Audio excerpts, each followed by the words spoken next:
કાળઝાળ ગરમી પડી રહી છે। તમામ શહેરોમાં ગરમીનો પારો 40 ડિગ્રીને પાર પહોંચ્યો છે। ત્યારે વિશ્વની શાંતિ માટે એક સંત કઠોર તપસ્યા કરી રહ્યા છે। જી હા, સંત છે રાજસ્થાનના કેવદરામ। વિશ્વ શાંતિ માટે બનાસકાંઠાના રૂણી ગામે નદીમાં પટમાં આકરી તપસ્યા કરી રહ્યા છે। સંત કાળઝાળ ગરમીમાં શરીર પર ગરમ રેતી રાખી અને તપ કરતા જોવા મળ્યા છે।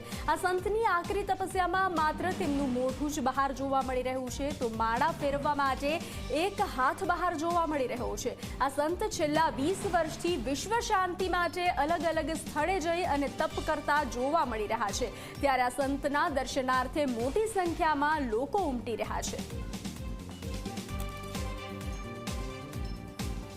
આ બાપજી કેવદારામ 20 થી 25 સાલ આ જમીનમાં દમદમજી રેતીમાં તપસ્યા કરી છે વિશ્વની શાંતિ માટે। અને આજુબાજુના ગામના સબ બાપજીના દર્શન કરવા આવે છે અને 1 કલાક બાપજી રેતીમાં તપસ્યા કરે છે।